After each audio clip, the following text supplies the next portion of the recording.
The day Alice Reed buried her husband, the sky above Cutter's Bluff, Texas was the color of an old wound, bruised purple at the edges, bleeding red where the sun dragged itself below the horizon as if it, too, wanted nothing more to do with that miserable afternoon.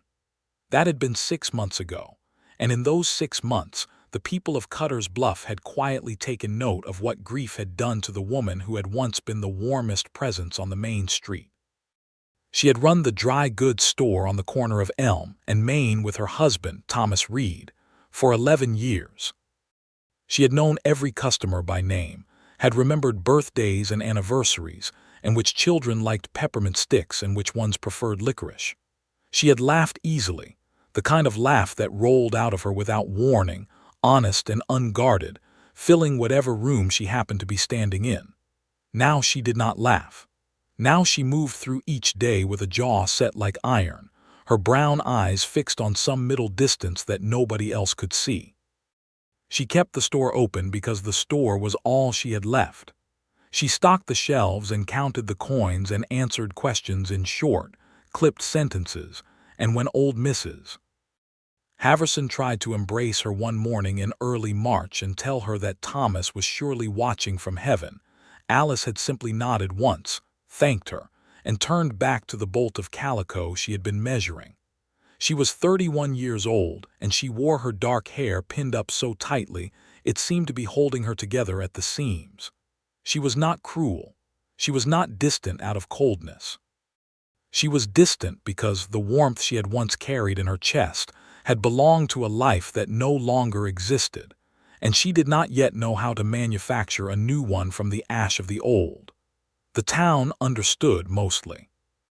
A few of the less charitable souls on the church committee muttered that it had been 6 months, and that a woman of her constitution ought to be returning to herself by now, but those mutterings never reached Alice's ears, and if they had, she would only have nodded at them with the same measured indifference she applied to everything else. The morning that changed things began the way every other morning in Cutter's Bluff began in the spring of 1883. The rooster behind the feed store hollered at the sun. The freight wagon from San Antonio rolled in trailing dust and the smell of livestock.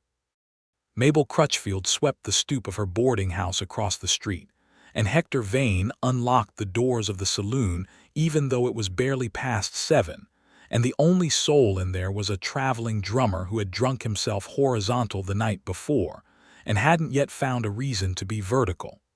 Alice had been up since before the rooster. She was always up before the rooster. Sleep had become an unreliable thing, something she caught in short, dreamless stretches that left her less rested than the dark hours. She spent lying still on the left side of a bed that was too large and too quiet. She had made coffee on the iron stove, eaten half a biscuit standing at the kitchen window, and walked the 20 steps from the back of the building through to the storefront, turning the sign from closed to open with the same deliberate motion she performed every single morning. The door was open to let the spring air through when she heard the boots on the boardwalk. Heavy, unhurried, the particular sound of a man who was not in a rush, because he had learned long ago that rushing changed very little. She was behind the counter, making notes in the ledger, when the screen door swung inward and Albert Keller walked into her store. He was not a small man. He stood an inch or two over 6 feet, broad through the shoulders in the way that came from actual labor rather than any deliberate effort at it. He was 34, though he looked younger in some ways and older in others, younger in the lines of his face, which had not yet gone deeply carved, and older in his eyes, which were a steady, quiet gray that suggested he had seen a considerable amount and had made his peace with most of it. He wore a battered felt hat the color of tobacco, a work shirt of faded blue chambray, and trail-worn trousers tucked into boots that had been resoled at least twice. He had a week's worth of dark beard coming in along his jaw and a thin scar that ran from the corner of his left eye down toward his cheekbone, old and silver, barely visible but there. He carried a single saddlebag over one shoulder and held his hat in his hand. "Morning," he said. "Morning," Alice said, not looking up from the ledger. He stood inside the door for a moment, taking in the store the way a man accustomed to new places takes in every new place, methodically, quietly, without the nervous energy that strangers sometimes brought with them. He was not nervous. He was simply looking. "You sell provisions?" he asked. "It's a dry goods store," Alice said. "So yes." He almost smiled at that, though she did not see it because she had still not looked up from the ledger. "I'll need flour," he said, moving toward the counter, "and salt, dried beans if you have them, coffee if it's not too dear." "It's not too dear." She closed the ledger and looked at him for the first time. There was nothing in her expression that indicated she found his arrival particularly notable. He was a traveler, one of many. "How much of each?" "Whatever $10 covers, roughly." She pulled a pencil from behind her ear and began tallying. "You passing through or settling?" "Neither exactly," he said. "I've taken on a position out at the Harlan Spread, foreman. Starting Monday." Alice's pencil paused for only a fraction of a second.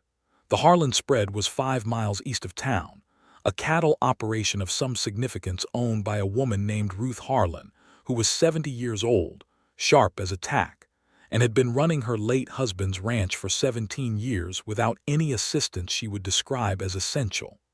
If Ruth Harlan had hired a foreman, it meant something on the ranch needed managing that she had decided she could not manage alone.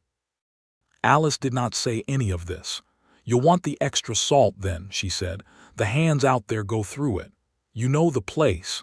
"I know everyone in this county," she said. It was not said with pride or warmth. It was simply a fact. He nodded. He watched her as she moved along the shelves behind her, pulling down what he needed, stacking it on the counter. There was an economy to her movements that he found himself noticing, nothing wasted, nothing careless, the particular efficiency of someone who had organized the same space so many times that the body had memorized it entirely.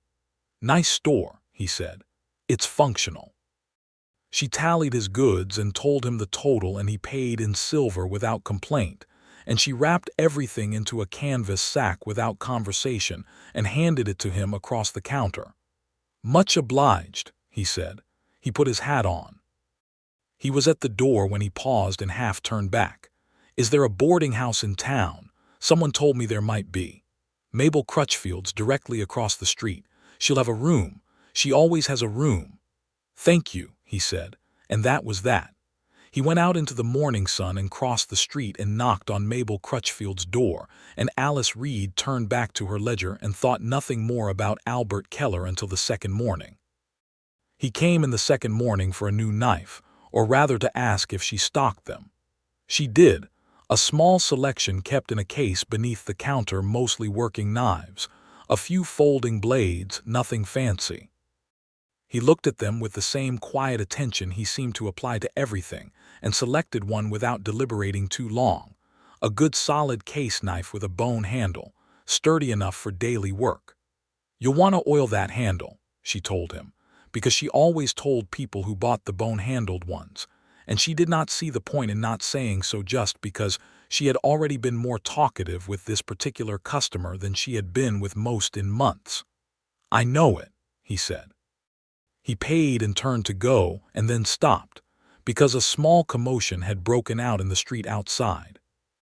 Through the screen door, they could both see that old Marcus Dean's mule had gotten loose from the hitching post, and was now engaged in what could only be described as a deliberate campaign against the displays on the outside of Henley's hardware store next door, methodically destroying a carefully arranged stack of tin watering cans with its back hooves, while Marcus himself chased it in circles, hollering words that were not appropriate for the time of morning. Albert watched this for a moment. "That mule has a personal grievance," he said. Alice looked up from the counter.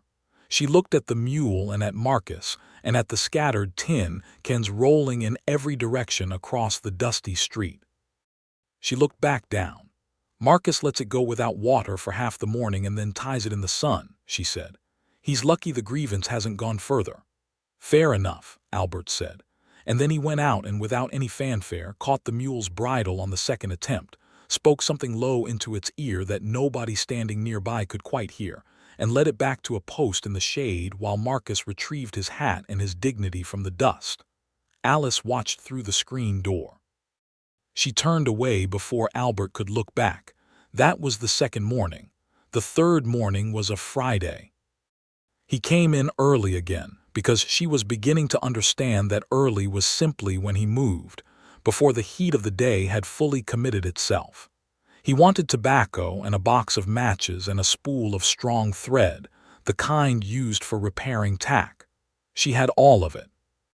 He leaned against the counter while she found the thread, and there was a silence between them that was not uncomfortable, which was unusual in Alice's experience, because silences with customers usually felt either awkward or performatively polite, and this one was neither.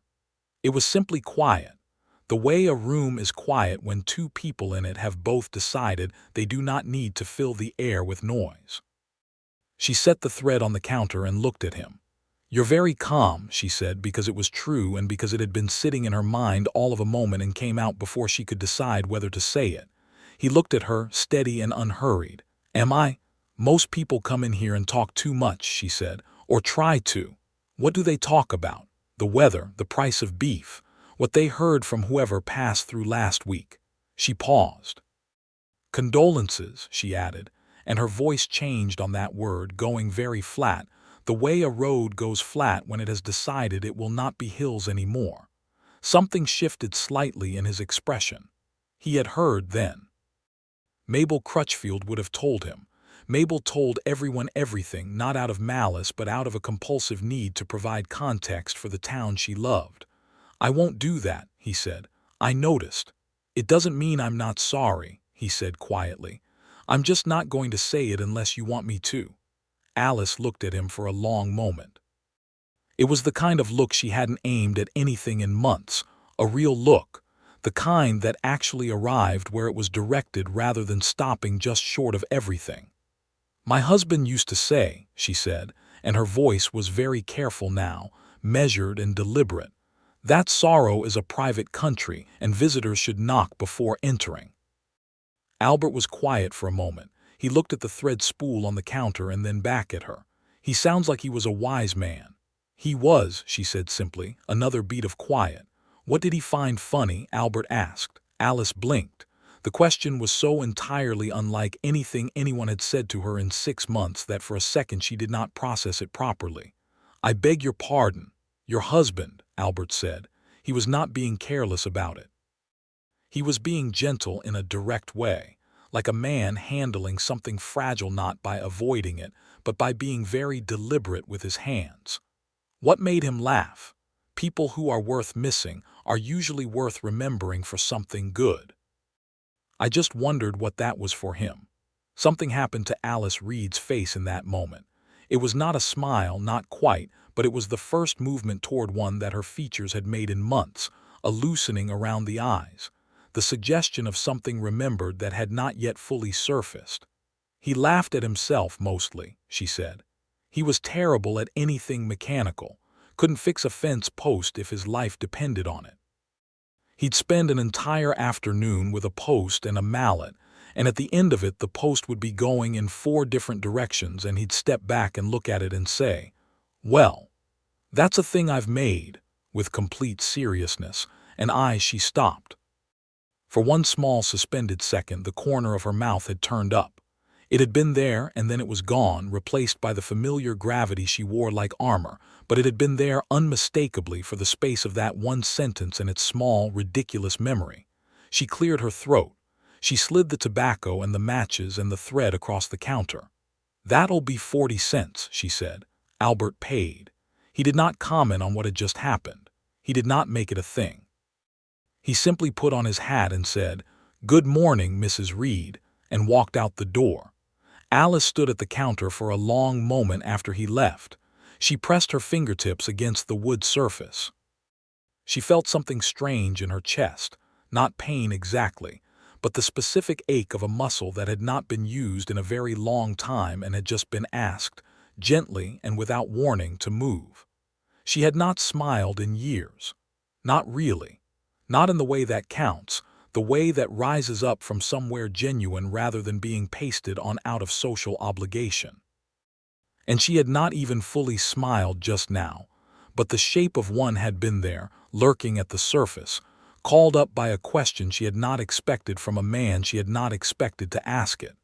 She pulled the ledger toward her and opened it to a fresh page. She was not ready to examine what that meant.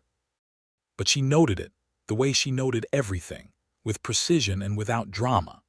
Albert Keller rode out to the Harlan spread on Saturday morning and started work on Monday as promised.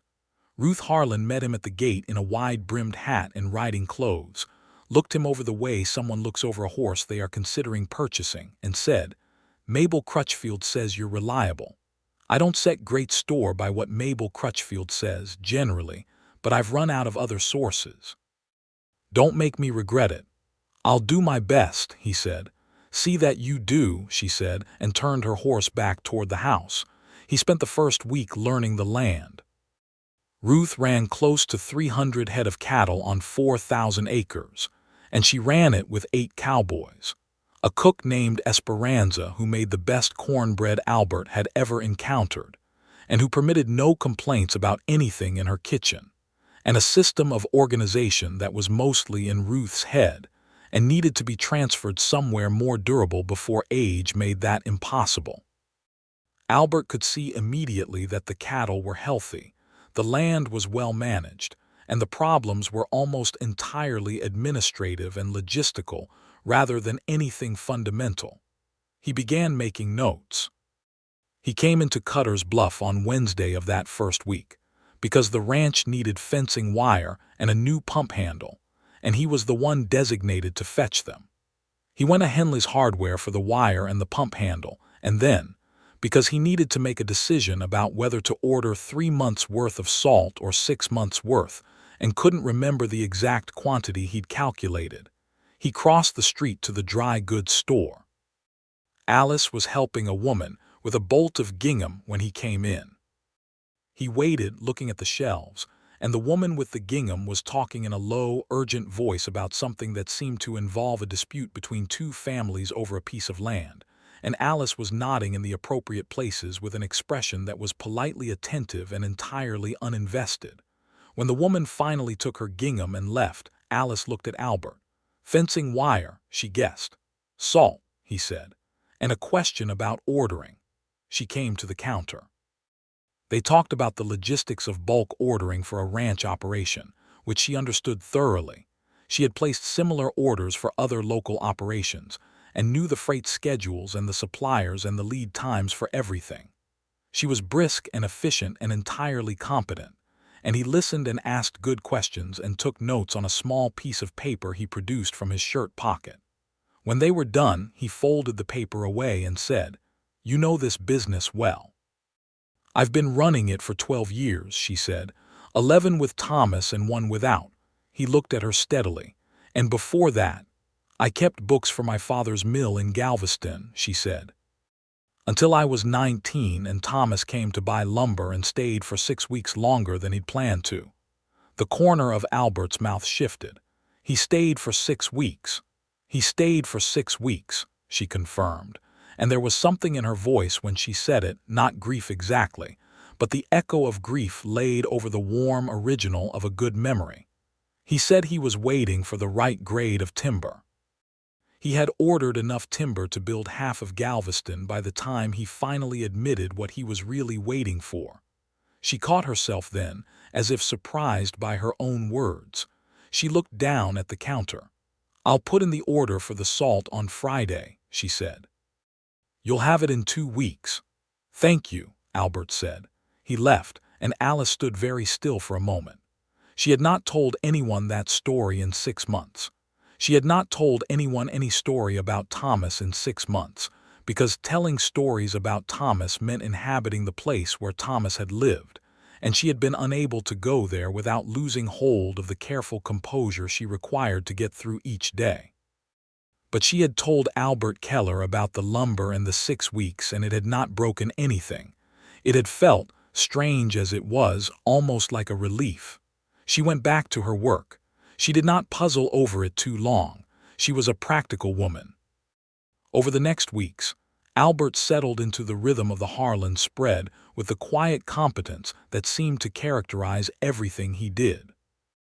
He reorganized the cattle records, repaired 2 sections of fence that had been leaning toward failure for a season, negotiated with a neighboring rancher about shared water access without requiring Ruth to get involved or raise her voice, and earned the cautious respect of the 8 cowboys by knowing when to give an order and when to ask a question, and more importantly, knowing the difference between the 2 situations. He came into town every Wednesday for supplies or freight. He always stopped at Alice's store. At first it was because the store was where the provisions came from, and that was a sufficient reason. After a few weeks, it became something he looked forward to without examining why. She was not warm to him exactly. She was not cold either. She was something more interesting than either. She was real, present, unperformed. She said what she meant and did not spend effort making it palatably pretty. She asked after his work with genuine curiosity rather than polite obligation, and when he told her about a problem he'd encountered, she engaged with it as a problem worth engaging with rather than a conversation filler. One Wednesday in late April, he told her about a dispute between 2 of the hands on the ranch, not the specifics of it, because those were not his to share, but the shape of it, the fact that 2 men who had to work in close quarters had developed an animosity that was making the whole operation tense. He had tried talking to both of them separately and the temperature had not dropped. "Is it about the work or about something before the work?" Alice asked. He considered. "I think before." "Then the work won't fix it," she said. "You can't solve a personal problem with a professional remedy. You have to find out what the actual grievance is and address that." He looked at her. "You've done that before. Managing a store means managing people," she said. "Customers, suppliers, delivery men. Everyone has a grievance of some kind.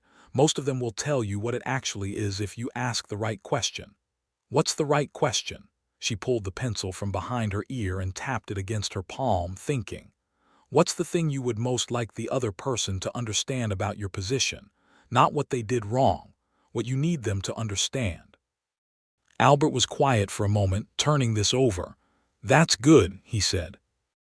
"It worked for Thomas and me on more than one occasion," she said, and the sentence arrived without the careful guardedness that usually surrounded any mention of Thomas, unguarded and matter-of-fact, and she seemed to notice it herself a half-second after it left her. And something in her face shifted, not with pain, but with a mild, wondering surprise, as if she'd expected the sentence to cost her more than it had. "He sounds like someone who made you better at things," Albert said. She looked at him steadily. "Yes," she said, "he did, and I him, I think." "That's the right kind of marriage," Albert said quietly, and there was something in the way he said it that was not wistful exactly but careful, as if the word marriage had sharp edges he was being deliberate not to catch himself on. She looked at him. "Were you ever?" He shook his head. "Came close once. Didn't work out." He said it simply, without drama or self-pity. "She was a good woman. It was the wrong timing and neither of us were willing to change enough to fix that." "That's an honest thing to say about it," Alice said. "It was an honest situation," he said. She had not intended to ask personal questions. She had not intended any of this, but it had arrived anyway, the way conversations sometimes do when 2 people have somehow, without discussing it, agreed to be truthful with each other. She wasn't sure when that agreement had been made. She suspected it had something to do with the fact that he had never once in their acquaintance said anything that was simply expedient or politely meaningless. She placed his Wednesday order and he took his leave and rode back out to the ranch. And that evening, sitting on the bunkhouse step in the blue hour before dark, he thought about Alice Reed with the disciplined attention he usually reserved for problems that required solving, except that she was not a problem. She was simply a woman he found himself wanting to understand better, and the wanting had arrived so quietly and so thoroughly that he was not sure when it had begun. May came in warm and dry. The wildflowers that had been putting on a brief show along the creek banks gave way to the longer, harder business of a Texas spring turning toward summer. The days stretched and the light came hard and bright across the flat land, and Alice kept her store open from 7 in the morning until 6 in the evening, and came home to an empty house that she had learned to inhabit without letting its emptiness consume her. She had begun, without exactly deciding to think about Wednesdays. Not in a way she would have admitted to anyone, but in the way that certain recurring events take on a particular quality, become slightly brighter in the week's landscape than the other days around them. She told herself it was because Wednesdays were always good for business. The ranch orders were the most consistent revenue she had, and this explanation was true enough that she didn't look for another one. On the first Wednesday of May, Albert came in with a question that surprised her. "There's a dance next Saturday," he said. "The spring social, Ruth tells me. She says the whole town goes." "Most of it," Alice agreed. "She wants me to attend since I'll be representing the ranch." He paused. "I haven't been to a social dance in some time. Do people here expect a great deal of formality, or is it generally relaxed?" "It's the social," Alice said. People wear their second-best dress and drink Mrs. Pettigrew's lemonade and pretend they don't also want the whiskey. And the fiddle player is Amos Dean, who is very good on his first glass and considerably less good on his third. It's relaxed. "Will you go?" he asked. The question was direct and simple, and she noticed that it did not have anything wrapped around it.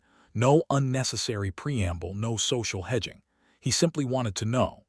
"I haven't gone to the social since Thomas died," she said. "I see." She was quiet for a moment.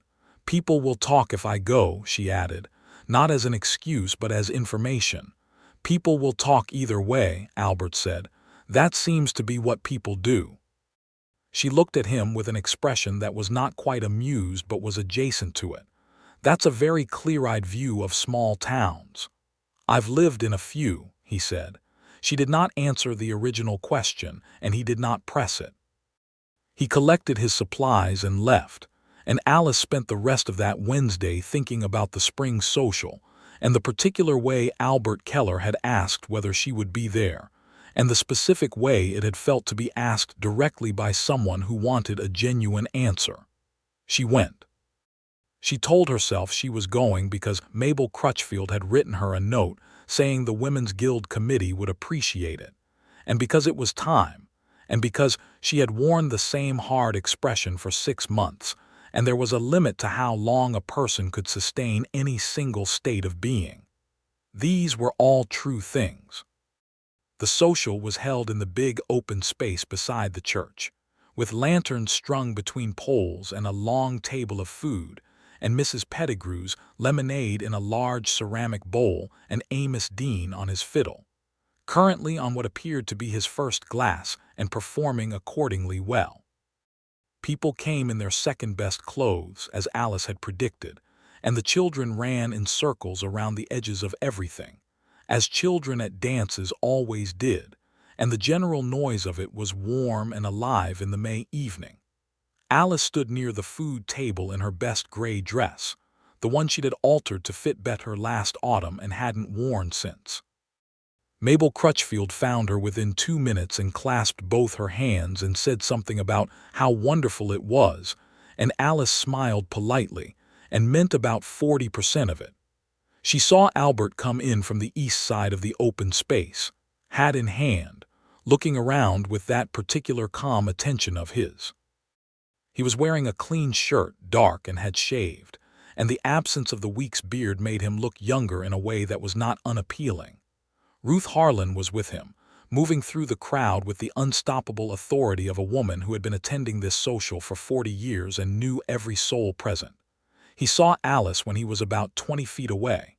He nodded once, unhurried, and she nodded back in the same register. They did not immediately seek each other out.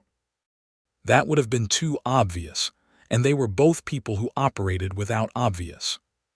But over the course of the next hour they moved, through what was perhaps coincidence and perhaps was not, gradually through the social landscape until they were standing beside each other near the edge of the lantern light, both holding glasses of lemonade and watching Amos Dean transition into what was either his second glass or the fiddle equivalent of it. "You came," Albert said. "I said I might," she said, which was true, though she had not in fact said that to him but only to herself. "You look well," he said. She glanced at him. In 6 months, nobody had told her she looked well. They had told her she was managing bravely and holding up admirably, and that Thomas would be proud. Albert Keller had told her she looked well, which was a different thing entirely, a present-tense observation about a living woman rather than a reference to her status as a widow in relation to a dead man. "Thank you," she said, and meant it. They stood together and watched the dancing begin. The younger couples moved onto the makeshift floor without hesitation, and the older ones followed with the comfortable confidence of people who had been dancing together long enough that the steps were somewhere in their muscles rather than their minds. "Do you dance?" he asked. "I used to," she said. "I'm not sure I remember." "The body usually remembers," he said. She looked at the dancers. She looked at him. She was aware of something moving in her chest that she had not felt in a long time, a cautious, tentative warmth, like a fire being rebuilt from old ashes, taking slowly and not yet certain of itself. "I wouldn't want to," she said. "Tonight, not yet." "All right," he said, and there was no disappointment in his voice, no pressure, just the simple acceptance of a statement as it was made. They stood and talked. They talked about the ranch and about the town and about Ruth Harlan, who they could both see across the social, currently winning an argument with the county sheriff with the serene certainty of someone who had never once considered the possibility of losing an argument. They talked about Galveston, where Alice had grown up, and about San Antonio, where Albert had spent 3 years before this position, working as a livestock buyer for a trading company. He described San Antonio in the late evening with a quality of language that was restrained but specific, the way a man describes a place he has seen carefully rather than just passed through. "You miss it?" she asked. "Parts of it," he said. "I don't miss staying in the same place for too long. I've moved around enough that staying still starts to feel like something is wrong. And yet you've taken a foreman position," she said. "That's a staying still kind of job." He looked out at the dark edge of the land beyond the lantern light. "I'm 34, he said. "I'm starting to think that the staying still might be the thing I've been moving toward without admitting it." She did not say anything for a moment. Then, "What does that feel like, admitting it?" He looked at her. Something in his gray eyes was steady and considering, as if he were measuring the question and finding it worth a real answer. "Like taking off something heavy you've been wearing so long you forgot it was heavy," he said. Alice was very quiet. She looked at the lanterns, at the warm circles of light they threw on the moving figures of the people dancing and talking and living their ordinary, continuing lives. She thought about what it had felt like to put on her own heaviness, the one she had been wearing since November, and the question of whether it, too, could someday be put down without the world coming apart. "Alice," said a voice behind her, and she turned to find Mabel Crutchfield bearing down with 2 women from the church committee, and the moment, whatever it had been building toward, scattered gracefully into the general noise of the evening. Albert drifted away to speak with a rancher who wanted to ask him something about the Harlan cattle. Alice allowed herself to be incorporated into Mabel's circle and answered questions about the store, and about whether she had decided yet to order new inventory for the summer season, and whether she had heard about the new circuit judge coming through in June. She answered them all properly, the way she always did, but she was aware, in a way she could not have articulated, of where Albert was in the social space without having to look directly at him. Near the end of the evening, when the crowd had thinned and Amos Dean was well into his 3rd glass and making creative decisions with the fiddle that not everyone appreciated, Albert found her again on her way toward the edge of the gathering. "I'll walk you back," he said. "It's a short street," she said. "It's dark," he said. She considered objecting and decided not to. They walked the half-block to the dry goods store in the warm dark of the May evening, the music growing fainter behind them, the stars overhead extravagant and indifferent. The boardwalk was quiet at this hour. A cat on Mabel's stoop regarded them without interest. A dog barked twice somewhere over on Broad Street and then thought better of it.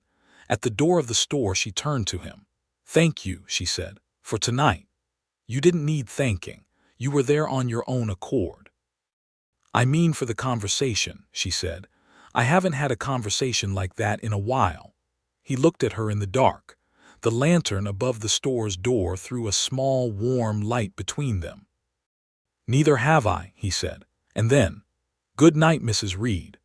"Good night, Mr. Keller," she said. She went inside and locked the door and stood in the dark of the storefront for a moment, her hand still on the bolt, listening to the sound of his boots retreating down the boardwalk, and the thing in her chest that had been tentative and cautious all evening felt, for the first time in 6 months, very slightly less fragile. June arrived, and with it, the first true heat of the summer, and a development at the Harlan spread that brought Albert into town on a Thursday instead of a Wednesday. One of the neighboring ranches, owned by a man named Darrow Phelps, had been allowing his cattle to drift onto Harlan land and using water from the East Creek. Ruth wanted the matter addressed formally, but without escalation, because Darrow Phelps was not a man easily escalated with without creating a larger situation than the one you started with. Albert had dealt with Darrow Phelps twice already, both times through careful, patient conversation that made clear the position and the expectation without making the other man feel cornered. It was working, incrementally, which was the only way these things worked with men like Phelps.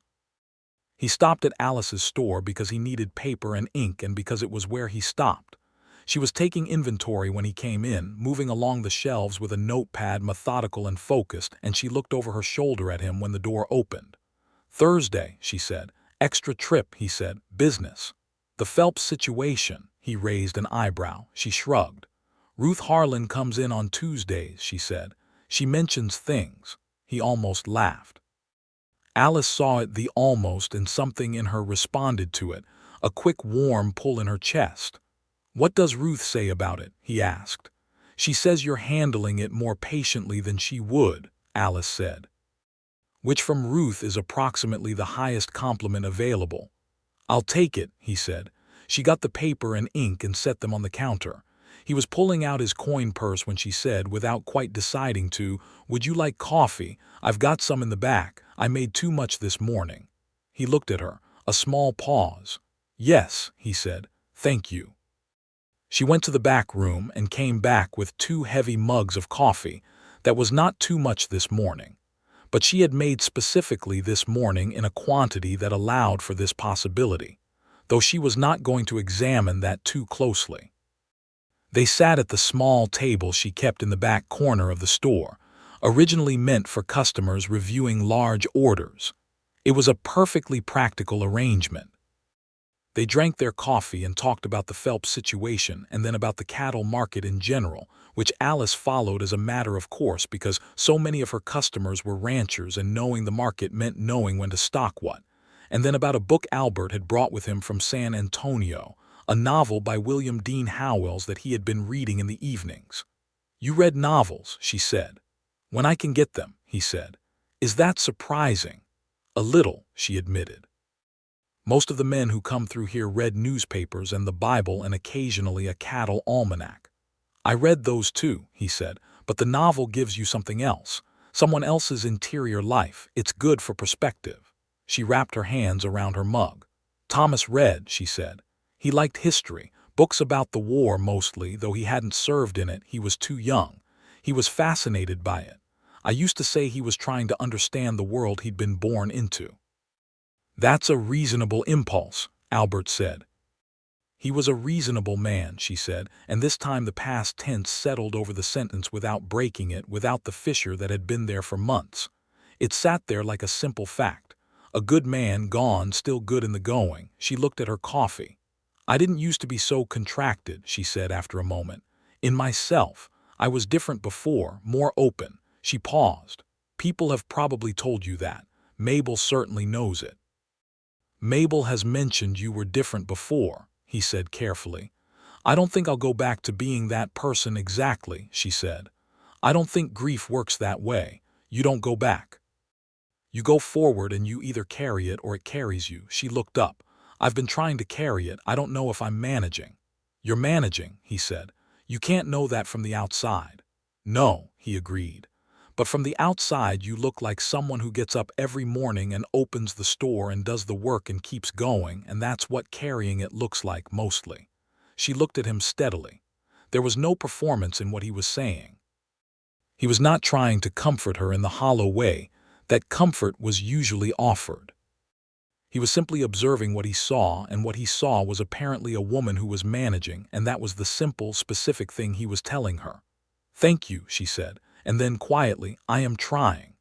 "I know," he said. They finished the coffee. She walked him back to the front of the store, and he paid for his paper and ink and gathered his things. "Same time next week," he said at the door. She understood that he was not asking about the supply order, or not only about that. "Wednesday," she said. "I'll make enough coffee." He smiled then. It was the first time she had seen him actually smile, fully and without ambiguity, and it changed his face in a way that was startling, the way a lit window changes a house at night, suddenly making it inhabited and warm. She felt it land somewhere in the center of her chest and stayed there. "Wednesday," he agreed and left. She stood at the window and watched him ride out down the street and thought that this, whatever this was, this thing she was doing on Wednesdays with Albert Keller, was becoming something she did not have a word for but recognized nonetheless. She recognized it the way she recognized the smell of rain before it arrived, something gathering at the edge of things, not here yet but coming and definitely coming. She picked up the 2 coffee mugs and took them to the back and washed them and returned to her inventory, and she was 20 minutes further through it before she realized that she was humming under her breath. She stopped. She stood still for a moment, genuinely surprised. She had not hummed in 6 months. July was fierce and dry, and the creek dropped a foot, and the Harlan cattle needed moving to better pasture, which kept Albert occupied for the better part of 2 weeks in a way that made Wednesday impossible. He came in on a Saturday instead, sunburned and trail dusty, and visibly tired in a way that was the productive exhaustion of hard physical work rather than depletion. He brought her a wildflower. He looked, as he set it on the counter, as though he was aware of having done something potentially unprecedented in their established dynamic but had decided to do it anyway. It was a single stem of Indian paintbrush, vivid red-orange, slightly wilted from the trail but still unmistakably itself. "We came through a draw full of them on the way back yesterday," he said. "I thought you might like it." Alice looked at the flower. She looked at Albert. Something in her chest performed an action she could not fully categorize. "Thank you," she said. She picked it up. She found the empty glass she kept on the back shelf for pencils and filled it from the water pitcher and put the flower in it and set it on the corner of the counter where she could see it. "I've been thinking," he said, and the slight formality in his voice told her he had been building toward something. "Tell me," she said. He looked at her directly in the steady gray way he had. "I'd like to take you to dinner," he said, "at the hotel, if you'd be willing, not as a supply customer or a neighbor, as a—" he paused, choosing the word with the care he applied to most things. "As a friend who has become something I'm not entirely sure how to name yet, but something more than a friend." Alice was quiet. The store was quiet. Somewhere outside, the distant sound of horses on the street and a child shouting something indistinct. She had known this was coming in the way you know a storm is coming even on a morning that still looks clear. She had felt it building in the Wednesdays and the coffee and the conversations that went longer than they needed to and the Indian paintbrush on her counter. She had been letting it come without deciding what to do when it arrived. "Albert," she said, and his name in her mouth felt significant in a way she noted. "I know," he said. "I know it soon. I know you're still." He stopped. "I'm not asking you to replace anything or put anything away that isn't ready to be put away. I'm asking to take you to dinner because I would like to spend more deliberate time with you, and I would like that to be honest rather than something we manage around supply orders." She looked at the paintbrush in its glass on the counter. She looked at him. "Friday," she said. "The hotel dining room, 7 o'clock." He exhaled. "Good," he said. "Thank you." "Don't thank me yet," she said. "I've been told I'm difficult company." "By whom?" he asked. "Myself, mostly." The corner of his mouth moved. "I'll take my chances," he said. The hotel dining room in Cutter's Bluff was not an elaborate establishment, but it was clean and the food was reliable, and Mrs. Pryor, who managed it, had very strong feelings about tablecloths, which meant that the room, in its modest way, had a dignity that was specific to a Friday evening with the good linen out. There were 3 other tables occupied when Alice arrived at 7, and Albert was already there, standing when she came through the door with a punctuality that told her he had been there for at least 10 minutes. He held her chair. She sat. They looked at each other across the small table in the lamplight, and Alice thought, with a clarity that surprised her, that she had not been across a dinner table from a man in 6 months, and that the last man she had sat across from in this specific way had been her husband, and that this fact did not destroy her to contemplate, which was itself a development of some significance. They ordered. They talked. They talked more easily than they ever had, perhaps because the context was now explicit. This was not a supply transaction with conversation attached. This was a dinner, intentional and deliberate, and the explicitness removed a layer of careful navigation they had both been doing. He told her about his childhood in Missouri, the second of 4 sons, his father a wheelwright and his mother a woman of considerable organizational force who had managed 4 boys and a business with apparently effortless authority. He'd been 17 when he went west the first time, following his oldest brother to Kansas, and had never gone back for longer than a season since. "Do you miss Missouri?" she asked. "I miss the idea of it," he said. "The specific place it exists in my memory. I don't think the real Missouri matches that very well anymore." "Places change," she said. "So do people," he said. "So the mismatch goes both ways." She told him about Galveston, about her father's mill and the salt air, and the particular quality of light over the Gulf of Mexico that you didn't find anywhere inland. She told him that she had been afraid when Thomas brought her to Cutter's Bluff, had thought the flat land and the dry air would feel like deprivation after a childhood beside the sea, and had discovered instead that the plains had their own immensity, different but not lesser. "It's the sky," she said. "There's more of it here. I didn't expect that to matter, and then it did." "I know what you mean," he said. "The same sky in Missouri feels closer somehow, more domestic. Out here it's honest," she said. He looked at her. "Yes," he said. "Exactly that." The food came and they ate, and the conversation moved on and curved back and covered ground they had not covered before, and Alice was aware of how natural it felt, how present she was in this moment rather than managing her way through it from a safe distance. She was here. She was having dinner with Albert Keller on a Friday evening, and she was here for it, in a way she had not been fully here for anything in months. Near the end of the meal, over coffee that was not quite as good as hers but serviceable, he said, "Can I ask you something personal?" "You've been asking me personal things since the 3rd day you were in my store," she said. "Fair point," he said. "This one is more personal," she nodded. "Are you," he paused, constructing the question carefully, "are you all right, not fine, not managing? Are you actually all right in the particular sense of having good things ahead of you that you can believe in?" Alice was silent for a moment. She looked at her coffee. She thought about the question with the same seriousness with which it had been asked. "I wasn't," she said finally. "For a long time I wasn't. I was going through the motions with a great deal of determination because determination was what I had, and I was grateful for it, but it wasn't the same as being all right." She looked up. "I think I might be starting to be," she said. "Recently, I think something is starting that feels like it might lead somewhere good." The look on his face when she said that was quiet and warm and not triumphant in any way, which was exactly right. "Good," he said. They finished their coffee and he walked her home under the enormous Texas sky with its extravagant stars. And on the boardwalk in front of the dry goods store, he said good night and did not reach for her and did not try to make the moment into more than it was. And she understood that this restraint was not distance but respect, and she valued it enormously. She went inside and stood in the dark and thought, "I'm starting to be all right." The weeks that followed moved with the quality of something settling into itself.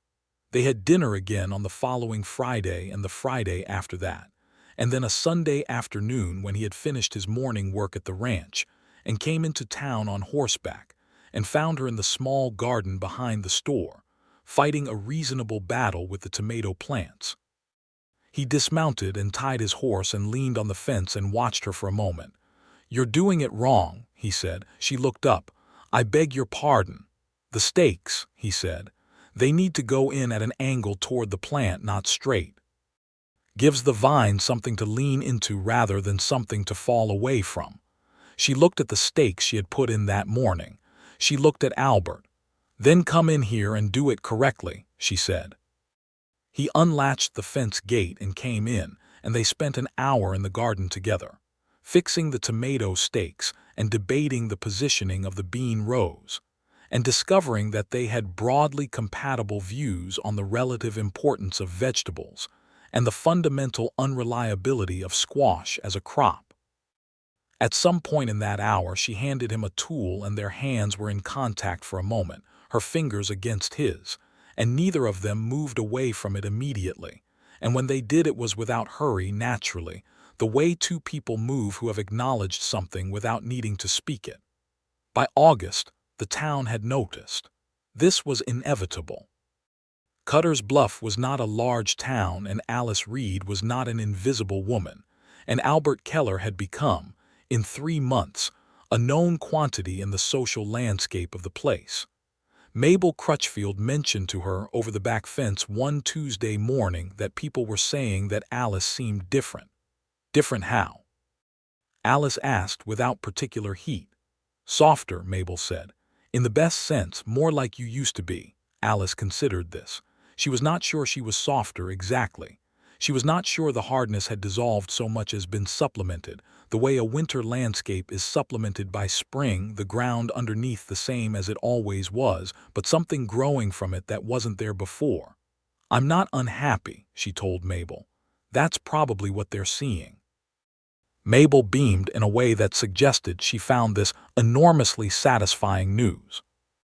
The church committee, which had previously murmured about Alice's extended grief, now murmured about the appropriateness of a widow's acquaintance with a cowboy she'd known less than a year, which was the nature of the church committee.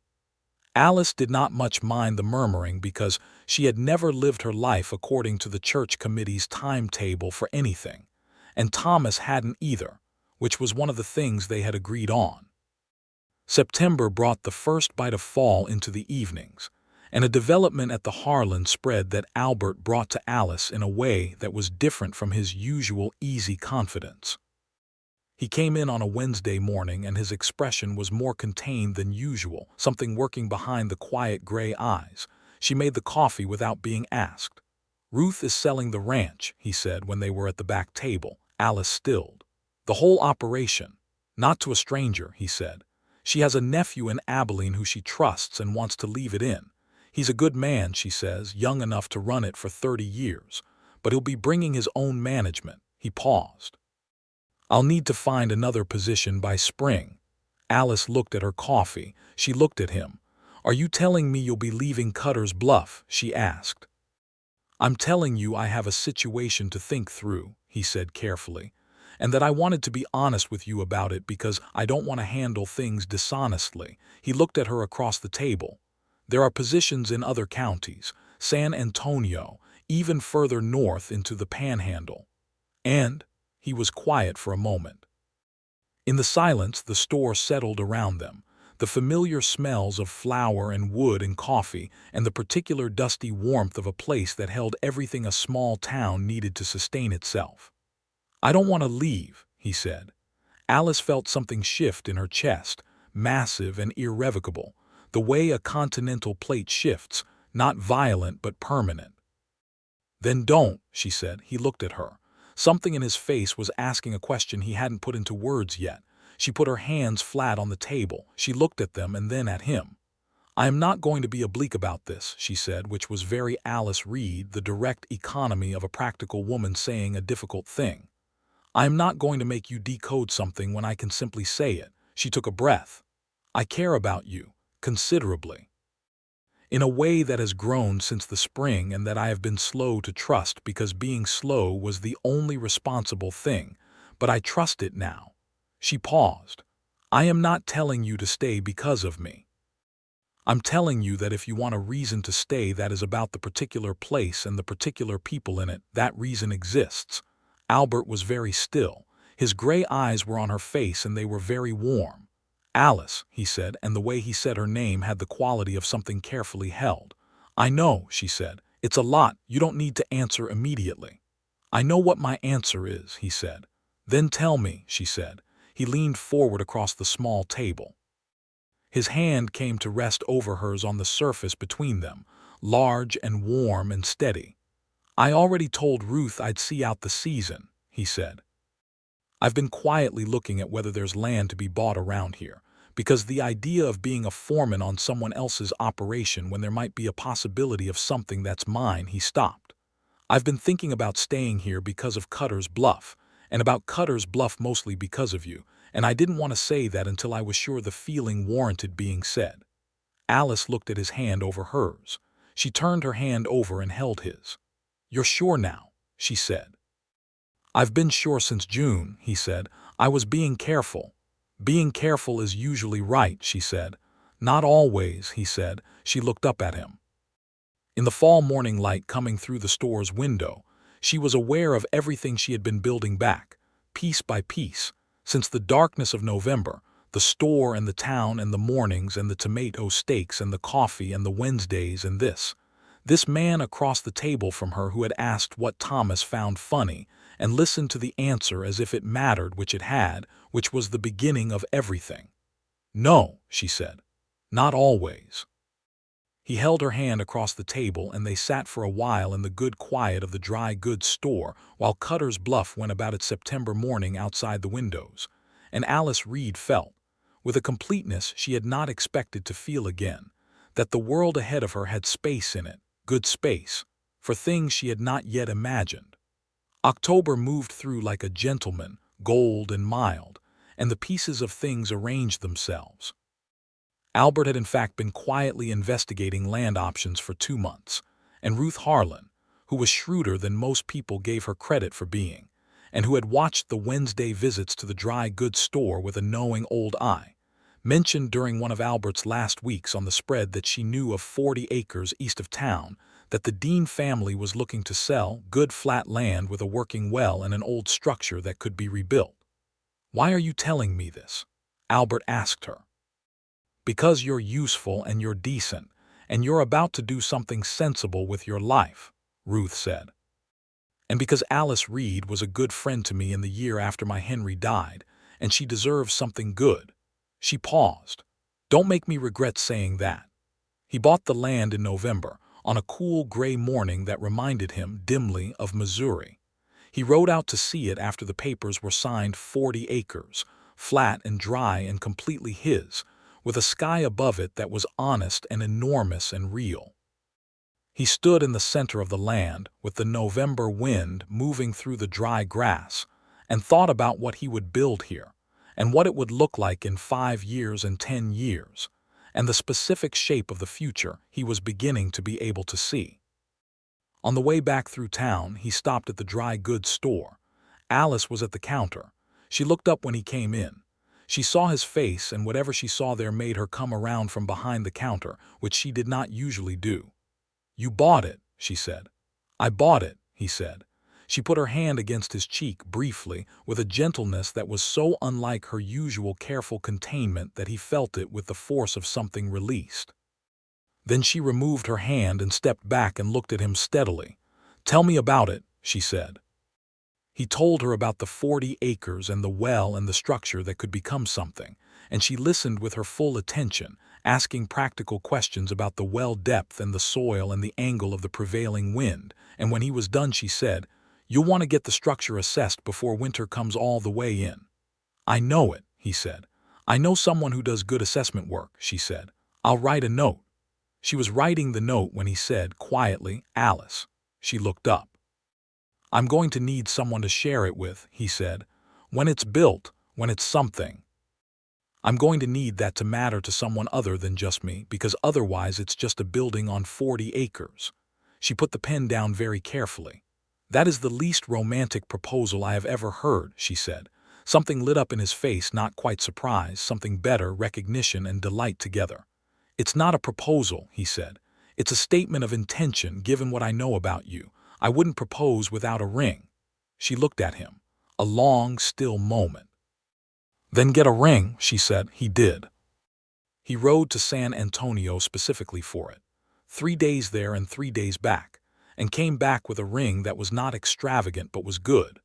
A fine gold band with a small setting that held a dark red garnet, warm and genuine, and nothing like a performance. He had chosen it because it reminded him of Indian paintbrush, which he hadn't told the jeweler in San Antonio, because the jeweler in San Antonio would not have known what to do with that information. He came into the store on a Wednesday in late November. She saw him come in and she saw the look on his face and she knew, and something in her chest that had spent 6 months in winter went warm all the way through. He did it properly. He took off his hat and he stood across the counter from her, where they had stood so many Wednesday mornings with coffee and provisions and the slow, steady construction of something real. And he said her name, and then he said what he felt, which was not elaborate or poetic but was entirely precise. That he had come to Cutter's Bluff in the spring not knowing what he would find and had found her, and that she had been the first person in years who made him want to stay in a place. And that he intended to build something on 40 acres east of town, and had spent the past months being increasingly certain that the thing he most wanted to build was a life that she was part of if she would have him. Alice Reed stood behind the counter of her dry goods store in the November morning and looked at Albert Keller and felt, in a way that was clear and whole and without ambiguity, that she was alive and that the world ahead of her was real and that grief could be carried and love could be rebuilt, and that both things were true at once without either one diminishing the other. Yes, she said, simply the way she said most things. He came around the counter. He put the ring on her hand. And then, because it had been building since March and there was no longer any reason to be cautious about it, he kissed her, and she kissed him back with the whole of herself, fully present, fully here. They were married in the spring. It was a modest ceremony by the standards of those who valued ceremony, which meant it had flowers and good food and a sufficient number of witnesses, and the participation of the Reverend who had known Alice for 11 years, and told Albert privately beforehand that he was getting a remarkable woman and should be correspondingly excellent in return. Albert said that he intended to be. The church committee, which had spent September murmuring about the appropriateness of things, had by March fully reversed course and was now claiming credit for the whole affair on the grounds that the spring social had been their event and Alice had gone, and it was therefore their doing, which was not factually accurate but was harmless enough. Ruth Harlan came to the wedding in her good hat and shook Albert's hand and told Alice she had made a sensible decision, which from Ruth was the equivalent of a standing ovation. Mabel Crutchfield wept, which was not surprising, as Mabel wept at things with the enthusiastic generosity of a woman who understood that the world needed someone to cry at the good occasions as well as the bad ones. They moved into the rebuilt house on the 40 acres in late April. Albert had designed it simply, with practicality and comfort in both considerations and not one above the other, which was very him. There was a good kitchen with a proper range and a wide front porch that faced west for the sunsets, and a bedroom with a window that looked out over the flat land toward the tree line along the creek. There was a study with bookshelves, because he read novels and she kept accounts, and they needed a room that could accommodate both. Alice did not immediately give up the store. This had been discussed and agreed upon. It was hers. She had built it. She intended to keep it. She hired a girl named Clara, who was 17 and sensible and very good with customers, to manage the floor, and took the position of administrator and buyer, which suited her considerably and required her to be in town 4 mornings a week rather than 6 days, which suited her even more.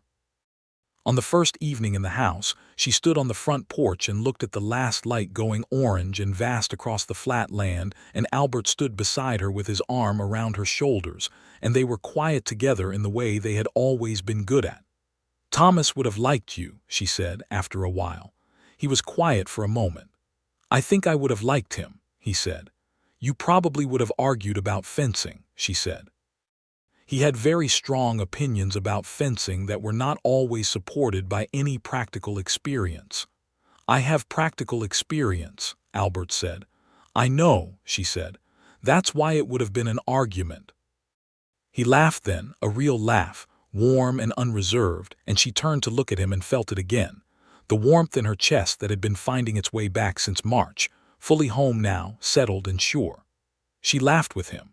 It rose out of her honestly, unguarded, the laugh that had gone away for so long and was back now, not the same as before, because nothing is exactly the same as before, but real and full and absolutely hers. She had not laughed like that in years. The first year in the house was the year of building things. Alice learned the particular challenges of living outside of town, the distance to everything, the way the wind came across the flat land with no apology, the creatures that investigated a new homestead with the proprietary interest of those who had been there first. She dealt with all of it with the same unintimidated practicality she brought to everything. Albert broke ground on a larger garden in the back, and they planted it together in April, the tomato stakes going in correctly from the beginning, and the bean rows at the right distance, and a section of kitchen herbs that Alice insisted upon and Albert did not object to. He took on contract work as a cattle manager and buyer. There was enough of this in the county to keep him well employed without the obligation of a single operation, and he found he preferred it, the variety and the independence of it. He was good at it, which was not surprising to Alice, who had understood since approximately the third Wednesday that Albert Keller was good at most things he committed himself to. They had hard days. Every life does. There was a summer drought that took half the garden and made the well work harder, and made the evenings on the porch tense, with the particular anxiety of people dependent on the land.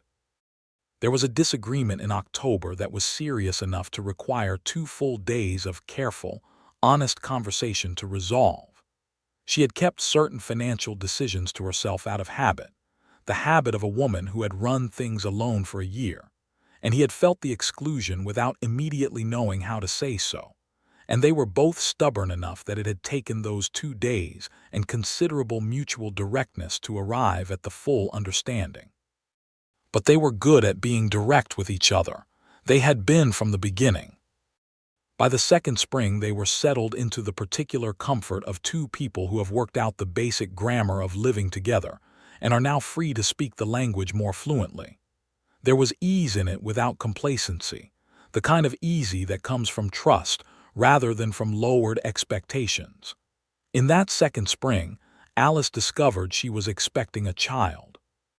She told Albert in the garden on a Saturday morning, standing among the tomato plants, in the same direct way she told him everything.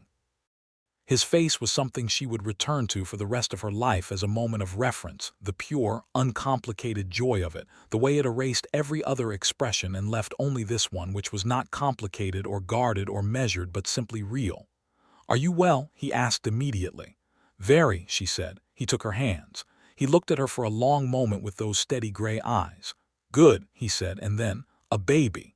"Yes," she said, "a baby."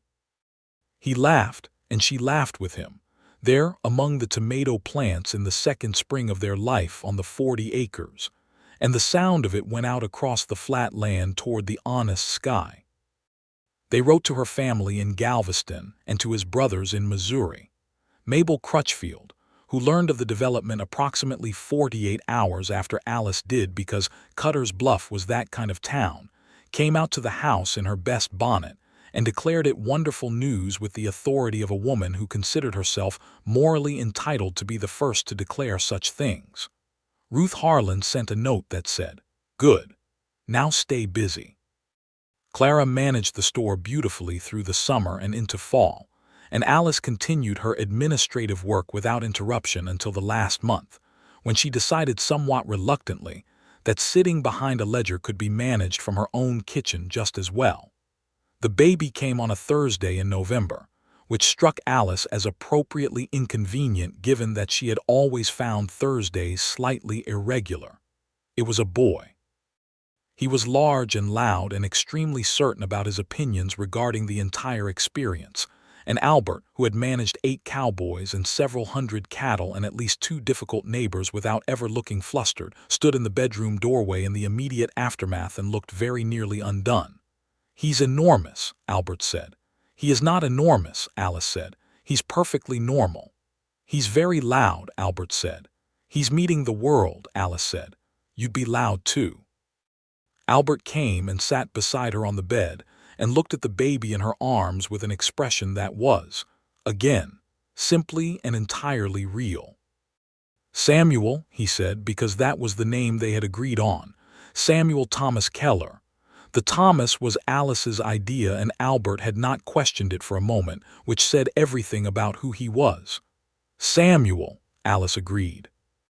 They looked at their son together in the November afternoon, with the light going golden through the bedroom window across the flat land, and the world felt complete in the specific way that it feels complete when something entirely new has entered it, and the new thing is exactly right. Samuel was a child of decided personality, who made his opinions on most matters clear by whatever means were available to him at any given stage of development.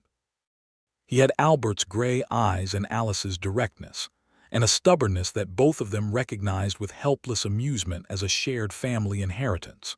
He walked early, talked early, asked questions that required better answers than most adults assumed children needed, and had by the age of 4 years developed a comprehensive interest in the cattle operation that allowed him to sit on the fence and watch the animals with the same quiet, attentive focus his father brought to most things.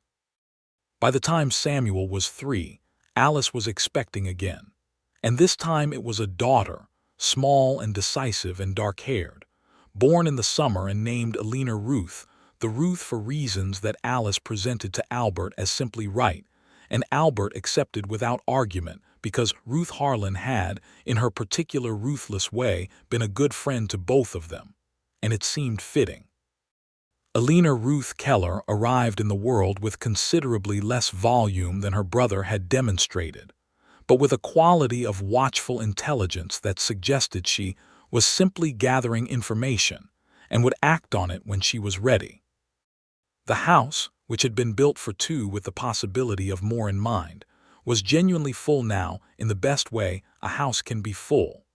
There were small boots by the door and drawings on the study table, and a cat that Samuel had introduced to the household by the simple means of carrying it home in his shirt one afternoon and presenting it as a settled fact. The dry goods store was doing well. Clara had become a genuine partner in managing it, and Alice had formalized this arrangement with a share in the business that Clara had worked hard enough to earn, and that gave her something concrete in return. It was, Alice thought, the right thing and the practical thing, which were the same thing when the situation was properly understood. One evening in the summer of what would be the 5th year of their marriage, Alice and Albert sat on the front porch after the children were in bed, the way they always did in the summer evenings when the air finally released the heat of the day, and the sky went that particular deep blue that existed only in Texas in the last hour before dark. The land was quiet around them, in the way that land is quiet when it is inhabited and tended and content. Albert was reading a novel he had found at the general store in Abilene on a buying trip, and Alice was mending one of Samuel's shirts, which required mending with a frequency that confirmed what she had always suspected about the relationship between 4-year-old boys and the durability of clothing. She looked over at him in the fading light. He was absorbed in his book, his reading glasses on. He had needed them for 2 years now and had been briefly annoyed about it, and then had dealt with it in the same equable way he dealt with most things. And his dark hair going gray at the temples in a way she found, unexpectedly and continuously, very appealing. He looked up and caught her looking and raised an eyebrow. "What?" he said. "Nothing," she said. "I was thinking." "About what?" She set the shirt in her lap and looked out at the land, at the last light on the grass and the first stars coming in over the eastern horizon. She thought about what she was about to say and found it was entirely simple. "I was thinking about the third day you were in my store," she said. "When you asked what Thomas found funny. Do you remember?" "I remember," he said. He had set his book down. "I almost smiled," she said, "when I told you about the fence posts. I almost smiled, and I hadn't almost smiled in months, and I noticed it the way you notice when something that was frozen starts to move." He looked at her steadily. "I was very careful not to push," he said. "I know," she said. "That was the right thing. If you'd pushed, I would have drawn back and we'd have been something entirely different." She paused. "But you asked the right question. And then you kept asking the right questions, and you said things that were real instead of things that were convenient, and somewhere in there I started to," she stopped. "Found the words. Defrost," she said, which was not a word she had planned to use but was the accurate one. Albert was quiet for a moment. The porch was warm and the land was settling into its evening self, and inside the house their children were asleep in their rooms. "I knew on the third morning," he said, "that I was going to care very much about what happened to you. I didn't know yet that it would become what it became. I just knew that you were someone worth paying attention to." She looked at him. She felt the warmth in her chest, familiar now, deep and settled, not the tentative warmth of the first spring but the full warmth of something grown and rooted and built over time. "You paid attention," she said. "You made it easy," he said. He paused, choosing the word with the care he always brought to important things. "You're worth the attention, Alice, every day." She looked at him for a long moment. The last light was going now, the sky deepening above them, and the stars were coming in clear and numerous, and the night insects in the grass were beginning their quiet commentary on the evening. "Come here," she said. He set his book on the porch railing and moved to sit beside her, and she put her head against his shoulder and his arm came around her, and they sat together on the porch of the house they had built on the 40 acres east of Cutter's Bluff, Texas, in the good settling dark of a summer evening. And the world was, by any reasonable measure, exactly what it should be. Samuel would grow up to be a rancher, which surprised nobody, and would eventually take on the cattle operation that Albert had spent 15 years building into something substantial, with the combination of his father's quiet competence and his mother's fierce organizational intelligence. He would marry a woman from Amarillo at 25 and bring her to the county, and she would become, in time, a good friend to Alice in the way that daughters-in-law become friends when the conditions are right. Eleanor Ruth would become, in a way that delighted Alice and did not surprise Albert, a woman of considerable education. She read everything available to her and then wrote to ask for more, and when the opportunity arose, in her 17th year, to attend a school in San Antonio that offered women serious instruction in literature and accounting and law, her parents agreed to it without lengthy deliberation, because they were people who understood the importance of a person becoming what they were built to become. She came back 3 years later with knowledge and ambition and a clarity about herself that made Alice, watching her move through the house on the first evening of her return, feel a pride so complete that it was almost difficult to contain. They had a third child, a second son named Henry, not named for anyone specific, just a name that felt right when they looked at him, which was how the best names work. Henry was calmer than his siblings, good-natured in a way that required no particular effort from him, the kind of child who makes a household warmer simply by being in it. And the store continued, through all of it, managed by Clara and overseen by Alice, who never fully let go of the business that had been hers since the year she and Thomas had opened it. She updated it and expanded it and adapted it as the county grew and the times changed, and she kept the books herself until her hands were not quite reliable enough for fine writing, And then she handed the accounting to a leaner Ruth, who did it better anyway, which was gratifying rather than diminishing. Albert continued his cattle work and the management of their own land until his late 50s, when he handed more of the active work to Samuel and moved into an advisory role that suited him considerably. He was still involved, still paying attention, still asking the right questions of the right people, but at a pace that left him time for the evenings on the porch and the books, and the long, easy conversations with Alice that had been the foundation of everything from the very beginning. There was a morning, in what would be the 22nd year of their marriage, when Alice woke before dawn as she always had and made coffee, and stood at the kitchen window of the house that had been built on the 40 acres, and looked out at the gray-blue of the Texas sky before the sun had committed itself. Albert came in behind her, barefoot and still half asleep in the way that meant he had heard her get up and followed on instinct, and she handed him a coffee mug without turning around, and he took it and stood beside her at the window. They were in their 50s, both of them, and the land outside was covered in the first thin frost of the season, sparkling in the pre-dawn light, and the world was very still.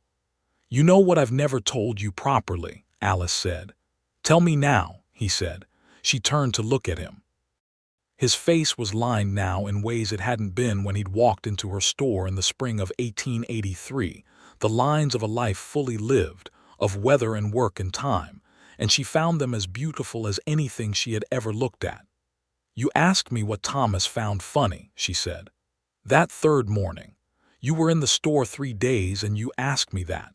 Nobody else thought to ask that. Everyone else wanted to tell me things about loss and time and God's plan, and you asked what he found funny." She paused. "That's when it started. That question is where I came back from." Albert looked at her in the early morning light. "I just thought," he said quietly, "that if someone was worth missing, they ought to be remembered for the things that made them themselves, not just the missing." "That's wisdom," she said. "That's just paying attention," he said. She put her hand against his face, the way she had done on the day he bought the land, brief and gentle, except this time she left it there. "I love you," she said. "I know it," he said. "And then I have known it for a long time." "I know you know it," she said. "I'm saying it anyway." He covered her hand with his and held it against his cheek. Outside, the frost sparkled and the sky began its slow commitment to daylight, going from gray to rose to gold across the enormous Texas horizon. "I love you," he said. "Alice Reed Keller. Every version of you I have known and every one still to come." She looked at him. She felt the warmth, as she had felt it every day for 22 years, deep and genuine and entirely her own. She smiled. It was the smile that had come back slowly from a place she'd thought it might be gone from permanently. The real one, the honest one, the one that rose up from somewhere genuine and filled her face without effort or performance. And outside, the Texas sun came up over the flat land, and the frost went gold, and Cutter's Bluff woke to its ordinary morning, and on the 40 acres east of town, in a house built by hand and inhabited by love, 2 people stood at a kitchen window and held the good life they had built between them, complete and whole and fully closed.